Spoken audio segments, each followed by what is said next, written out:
It's that time of the season again when Manchester and Arsenal get to meet in the English Premier League season 2024-2025 first leg. Remember that last season Arsenal managed to win both legs at Emirates Stadium and of course at Old Trafford Stadium. So it will be first time Amorim and Mikel Arteta will try to square it out for 3 points or maybe a draw at Emirates Stadium. Of course, this is Sporting TV, and on show today I have the Don, a pundit who is going to help me break it down for you, all the nitty-gritties concerning this very crucial fixture between Arsenal and of course Manchester United. But before I introduce him, remember that Arsenal is currently on that second position on the log and Manchester United is a distant 9th in the English Premier League log this time round. So Major Don, welcome to the show. You guy, my guy. Thank you. Welcome back, sir. Thank you so much. It's always a pleasure to be here at Sporting TV. Currently #1 rating on content delivery in sports. So you're doing a great job, my guy. Wow, it has been a while. It has been a minute. It's been quite a minute, sure. But we're still here. Yeah. Our content is still pushing there on online and social media. Yeah. And as always, I'll always be back home. It's proud to be here again. Always a pleasure to have you on set. Now let's get right to it. Arsenal against Manchester. Your thoughts? Absolutely, this is one game that has two faces.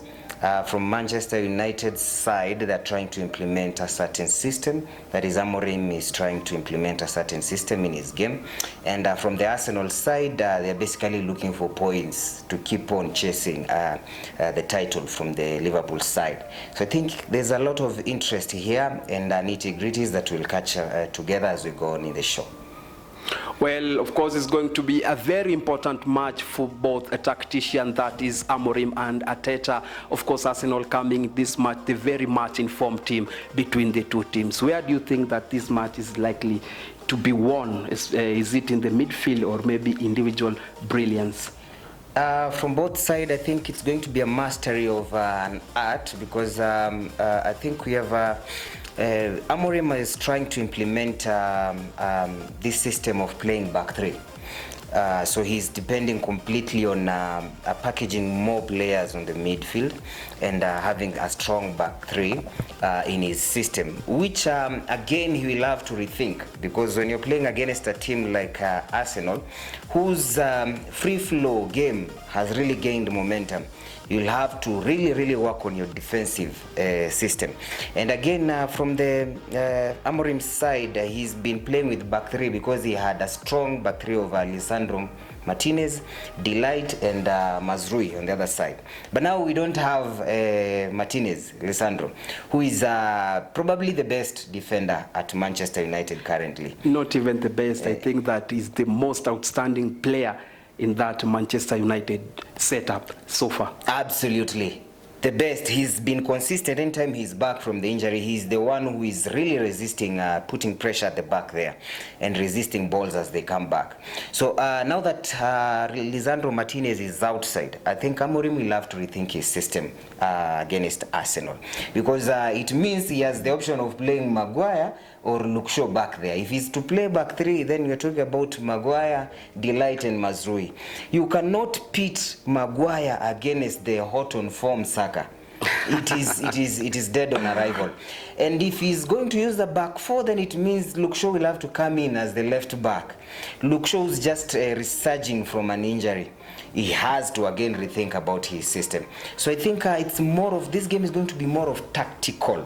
I'm hoping to see Amorim buying the idea of the type of a match Arteta played against Man City when we drew at Man City's place Etihad, where our game was simply make sure you just maintain the possession from your own half. When we get a chance, we attack. Yeah. When they have the ball, we just park at our place. Yeah. Because currently he's having players that he's not yet sure with his first 11.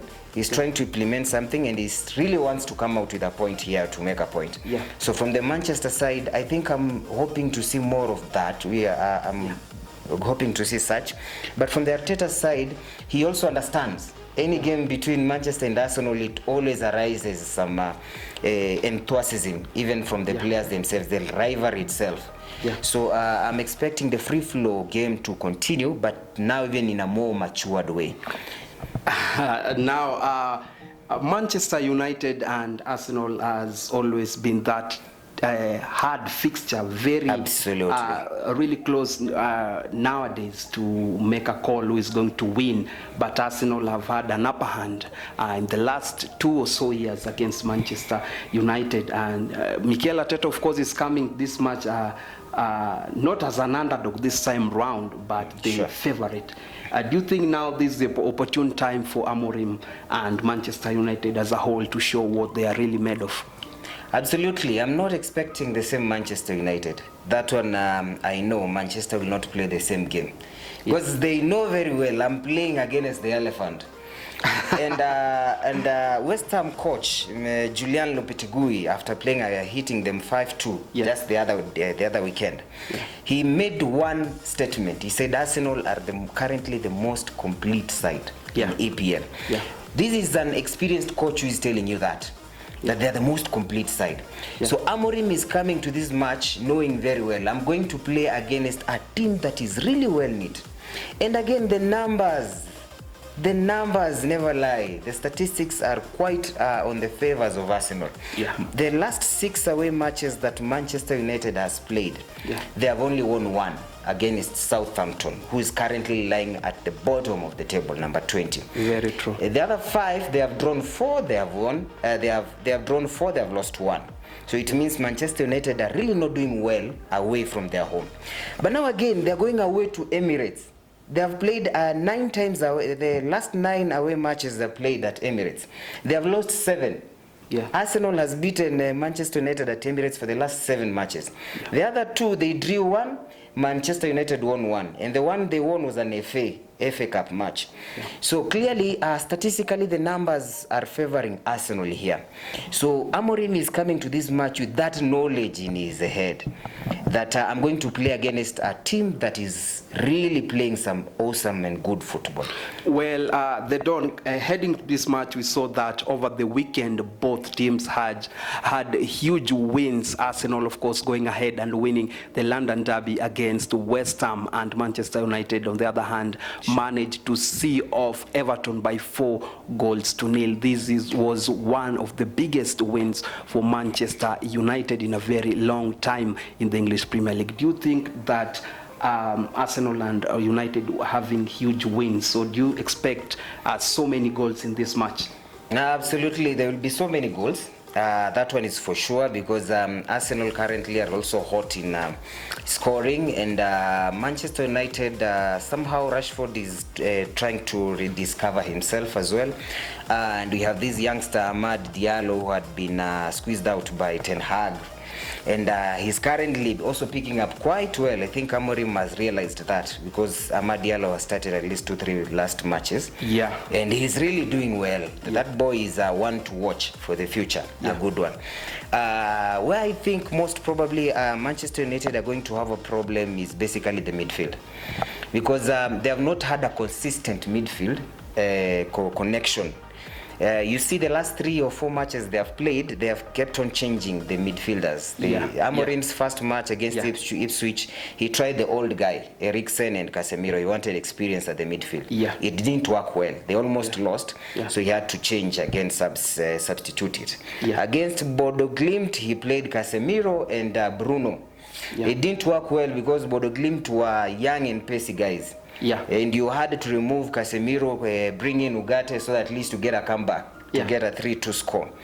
Against Everton, the one you won, he played with Maino, this youngster, very good boy, Maino and Bruno, and it worked really well. The combination was good. But now against Arsenal, Amorim does not have Maino. He's suspended. Lisandro Martinez is also suspended. So I'm thinking, what is he going to do at the midfield? And most likely Bruno Fernandes may also miss this match, because the reports coming in at the moment is that the Manchester Manchester United played against Everton, Bruno Fernandes got injured. So may it not come to you as a surprise when Bruno Fernandes doesn't start this match against Arsenal. Quite unfortunate, but I would have wished to see him. Bruno sometimes he becomes a misfiring lion. This guy is good.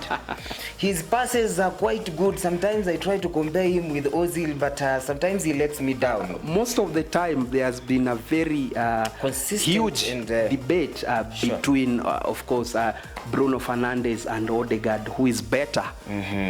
You see, Odegaard brings the leadership aspect in him. Yeah. But Bruno, I think he has a lot of issues to do with his attitude as well.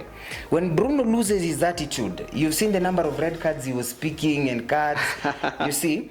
But Odegaard is the one who knits the team together. You see, when Odegaard was injured, we were also struggling a little bit at the midfield. A lot. He knits the team together, and he's the one who picks people up at Arsenal most of the time, even though we have so much leadership at Arsenal. Yeah.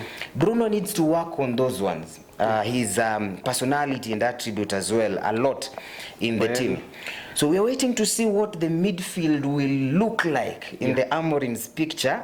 Because if he's going to play Ugarte has not been consistent since he came in. He has his ons and offs. Sometimes he has lapses in judgment in the midfield. His sometimes concentrations gets out, and a lot of balls go past him. I think Amorim also saw that. That's why he placed him with Casemiro there, so that in case he is lost, Casemiro is there to help rediscover. So I think midfield is where Amorim really needs to work on if he's going to even get something from that match, from my side. Well, going by the words of the Don, Odegaard is the glue that sticks that Arsenal team together. Now let's move on to the formation that both these two tacticians are going to adapt. Do you think that Arteta on the other side should try and tweak a bit his formation, which has been working for him? And on the other side, we see that Amorim is just very new, and maybe he may try something new when they face each other this coming Wednesday. I think of late, Arteta mostly has been very unpredictable when it comes to lineups. Very unpredictable. There's some things he's been doing, and only us as Arsenal fans understand, because we trust in the system. We believe in the system. This man has really gotten us from far, really far. And I'm expecting he will do something. He might do changes because he has lots of possible players who can come in and make a difference from the bench. We might see Martinelli starting or Trossard starting. There's Jesus started the match in the Premier League, the other match. So we might see some changes here and there. The last match against West Ham, he decided Partey did not play. Merino was also not there in the starting lineup. So we might see some changes somewhere there. Zinchenko may be given some good starting. We have Tierney, who is also back there in the starting lineup. All these are possibilities. But I'm expecting the defense will be maintained the same as the one that beat West Ham. Though Gabriel Magalhaes is a doubt. He had a head knock. I don't know if he has recovered. We really hope he will be there. That guy, whenever we're having corners, it's like a penalty, you know. He will score. He will always score. He's been really good. So I think at the lineup, Arteta may do something because we are playing against a team that has gotten a coach who is trying to rediscover the team's glory again. So I think the lineup might be a little bit changed, but the game will be the same tactically. Wow, the game may be the same, going by the sentiments of course, the Don. And there's a saying which goes, if it works, never change it. And so far it's working for Mikel Arteta. Now let's go and look at the players, the important players that may decide this match between Manchester United and of course Arsenal, the players to watch out. Major Don, for both teams, which player do you think that is going to determine this match? From Manchester United side, I want to put my eggs on Diallo's bet. Amad Diallo has really been rediscovering himself, even though I'm sure Manchester United will really find it hard to play the style they played at Everton with Arsenal, because you're playing against an Arsenal team that has really worked on its defensive aspect. If you've realized, Arsenal's defense probably is the best in EPL currently. We've got players who are really knit together there. So I think Amad Diallo may make a difference. Rashford cannot be depended upon, because Rashford is an old person there in this kind of a derby, so he's known very well. So I'm banking on Diallo maybe to make some changes. On the Arsenal side, Saka will always be Saka. Saka will always be Saka. We tried comparing Saka with Foden the other season, he outshone him. We tried comparing Saka with Rashford, he outshone them. We tried comparing Saka with Palmer, look at the statistics. Saka just becomes Saka, and he shines day in, day out, whichever match. He never has a bad match. So I think Saka is a very big prospect to look at. But Havertz may be a game changer in this match. And from my own deep eye, I'm seeing Timber doing something people don't expect. I'm seeing a Timber goal. Your Algerian Timber, the boy has really been coming up very well. But all that also depends on Manchester United and the kind of formation they'll play at the back. If Amorim plays with the back three, I can tell you for sure Amorim has signed his own deathbed. Because Arsenal will not keep up with that. Well. And of course, Bukayo Saka has had a very good season so far, topping the assist charts with so far 10 assists, which is a very good return at this juncture of the English Premier League first leg. Well, Arsenal will be at home, and of course, at the moment, Emirates is not an easy place to go to hunt for 3 points. Do you think that Manchester United may be the first team maybe this season to try and break that duck and have an upset against Arsenal? Because so far, Manchester United is coming this match as an underdog. Allow me to comment on that one as an Arsenal fan now, not as a pundit. Manchester United has since stopped being a threat to Arsenal. Statistically, look at these teams we consider as big six or big teams at EPL. Tottenham, Manchester United, Liverpool, Manchester City, Chelsea. When was the last time these big teams beat Arsenal? That is 2-3 seasons ago. It has been a while. 2-3 seasons ago. Arteta has mastered the tactics, the art of managing these so believed to be big teams. He doesn't lose against these big teams. He doesn't. He says it's either I'm going there for a win or I'll come back with that 1 point. Either I win or I don't lose. That was basically his motivation to his players. So if we are not winning, we are not losing. And that not losing means I'll come out with a draw. But this is Emirates. The last time Manchester United beat me was in 2022. Those are 3 years ago. That is not something that is going to begin today. So I can comfortably tell Manchester United fans, the pain that is coming ahead is not good. So you better watch this match, in fact, from your own homes next to your bed, where you can get comfort. But basically, I'm expecting them to put on a show. I'm expecting Manchester United to put on a show, just try to rediscover themselves. So the match must be interesting. It will be interesting, I can assure you, as a possible effect of Amorim, the new coach. Now, before we pick on from where we left, I will just throw the spanner into the works before we move on. Your prediction, Manchester United, Arsenal? 5-0. 5-0. I comfortably tell you that. That's a very brave call from, of course, the Don, and is giving Arsenal a 5-goal win against Manchester United. But let's go back a bit into history. When was the last time that Arsenal really scored so much goals against Manchester United? The last that they did was, I think, a 3-1 win. Do you think that Arsenal this time round has all the potential to rewrite the history books again against Manchester United? I can comfortably tell you, ever since we had that score of 3-1, the way you've mentioned, Manchester United has been dwindling while Arsenal has been rising. Now that is where the difference is. This is somebody Arsenal has been adding in quality, quantity of goals, and attitude and maturity of the players. And while Manchester United has been changing coaches after coaches, changing players after players, and this is POV. Another friend of mine told me, I think Manchester United now should change fans. Maybe that is where the problem is, but that is just for laughs. So I think that is where the catch is. Even Chelsea's coach Enzo Maresca said the other day that he cannot consider himself to compete with Arsenal or Liverpool's level currently right now. Even if he has a good score right now, we are tied together in points. Why? He knows it takes time to build a team the way Arteta has built Arsenal to the level that it is right now, that they can comfortably consider themselves strongholds after every match against any big team. So I think that is where the difference will be, quality and maturity. Which team is knit together to hold the match from the beginning to the end. But I can comfortably tell you this, even as we predict the number of goals. The most goals will be conceived in the first half.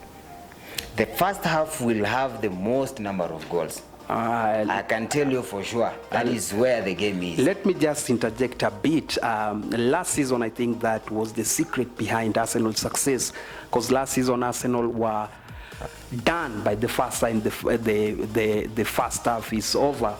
They used to be 2-3 goals up, and I think that is the same thing that they went for against, of course, West Ham, and it was 5 when the first half was over. Do you think that Arteta should maybe go for it, or maybe he should just sit a bit, soak in the pressure, read the tempo of the game, and see how Manchester United will be coping? In fact, I'm even expecting Arteta to start Jesus at position 9 there in front.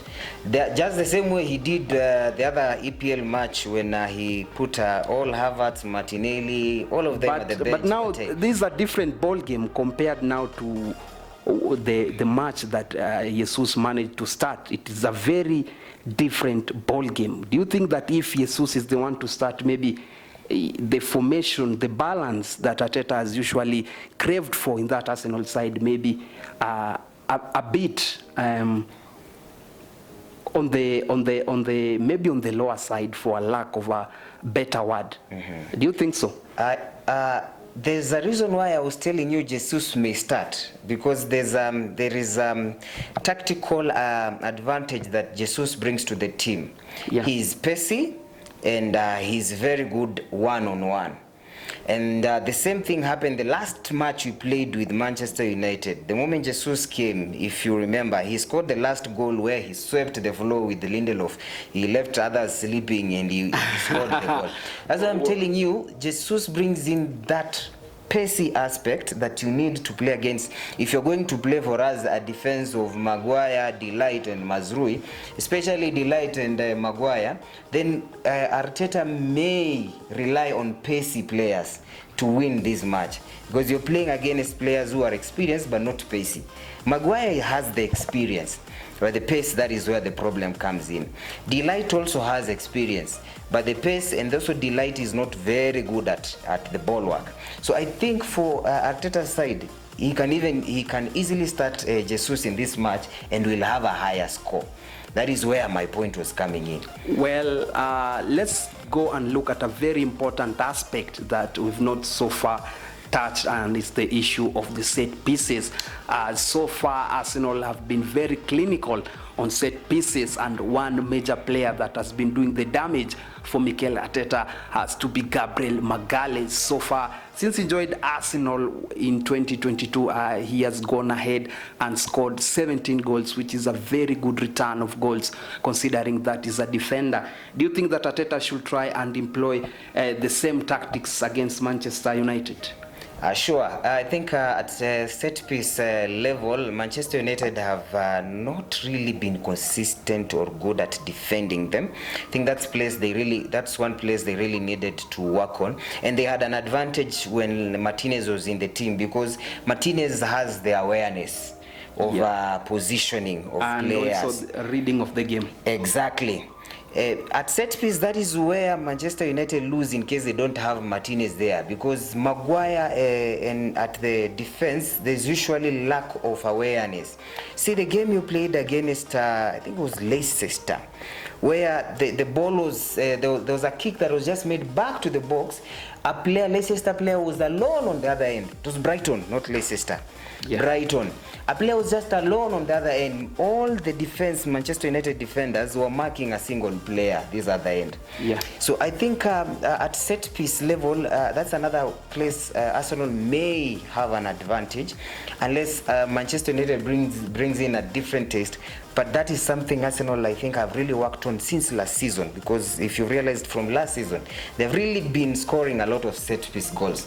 So I'm expecting more of set-piece advantages. These are other side, but not to kill the morale of Manchester United fans. Many of the fans call it dark arts, of course. Football. Arteta dark arts concerning the issue of Arsenal scoring so many set pieces. And so far, if you've been keen, you can see what really goes when Arsenal have a set piece. So I don't need much of explaining to do here. As we bring the show to a close, what do you expect so far heading to this match? And finally, give us your prediction, and you can be even more precise on which players you think that they are going to score in this match. I'm expecting a character damage at Manchester United fans, players, and the coach as well, because you know, both me and you and the fans outside there, we already know the results. We already know. We're just trying not to kill the Manchester United fans early enough. Yeah. But I can assure you this is a comfortable win for Arsenal, because they have everything, every advantage at every age in this match. My scoreline again, I'll stand by 5. I'm expecting 5 goals in here. Saka, of course, will assist and score, but my most unique one, I'm expecting Timber to put something in the net. That boy has been working on something consistently on these matches that have been played. If you've realized, most of the games we've played, Timber has been found offside a number of times. That tells you something. This boy is working on something, how to find himself in the box advantageously so that he can score. Yeah. I'm expecting a Timber goal. I'm expecting a Saka assistant goal, and Captain Odegaard. And then Havertz closes my 5 goals list. So it will be a 5 goal. I'm expecting a thrashing goal. 3. No goal from Manchester United. Thrashing 5 goals. Who is capable at Manchester United to score a goal against Arsenal? Unless you get a penalty. Well, Major Don, a very confident pundit, and so far is predicting an Arsenal win in this match against Manchester United. So it's a game that we are really looking forward to this time round, Manchester United and of course against Arsenal at Emirates Stadium. And it has been a pleasure, of course, having Major Don on set again after a very long time. Your final words, just seconds, as we bring the show to a close. Adios. I hope we meet again the next match, and I'm hoping to see Arsenal climb the log and close the gap between Liverpool and Manchester United. Either way, this is just football and a fanatic rivalry. Nothing beyond that. Well, as for me and the rest of my crew, it's bye-bye for now. Remember to view, like, subscribe, and share, and also drop a comment on the comment section down below. Let's get interactive across all social media platforms, and I'll be sure to sample some of your views and thoughts on our match of the week, as we also continue to keep tabs on the rest of the matches this weekend. As for me, it's bye-bye for now. Adios.